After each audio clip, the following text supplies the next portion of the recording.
Good afternoon, viewers. Welcome back to Slawi Breaking News. With the participant number 78, we provide you the latest news from all around the world. And here is the news for today. There is not enough discussion globally about the coronavirus pandemic's effects on students' learning, as schools are closed to prevent further spread of the virus. Indonesia's Education Minister Nadiem Anwar Makarim told CNBC on Monday. A lot of people keep mentioning about the health crisis and about the economic crisis that's caused by the pandemic, but not enough people are talking about the educational crisis, the learning crisis that is happening all around the world, not just in Indonesia. The minister told CNBC Straight Says Asia.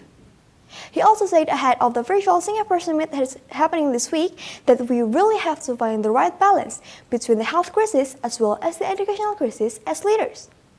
Currently, schools in more than 50 countries remain fully closed, affecting over 870 million students globally, according to data by the United Nations Educational, Scientific and Cultural Organization, or UNESCO.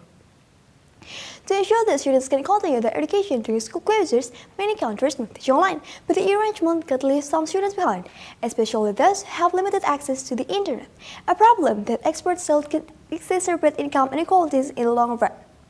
Indonesia's challenge. In our flight to Indonesia, the challenge of making sure all students have access to remote learning is enormous, said Makarim. And he thinks everywhere in the world, not just Indonesia, distance learning will at least in the short term have a negative impact on educational outcomes and qualities because it takes a long time for people to adapt to a new way of teaching and learning. This in Indonesia is even more acute because of the huge diversity of geographic challenges, infrastructural challenges. And Makarim said, the challenges are enormous. Many schools in Indonesia have remained shut since March, as authorities struggle to contain the coronavirus disease or COVID-19, but only around 40% of Indonesians have internet access, most of them in urban areas such as capital city Jakarta, according to Singaporean think tank ISEAS Yusof Ishak Institute. Makarim said his ministry has taken several steps to address these problems.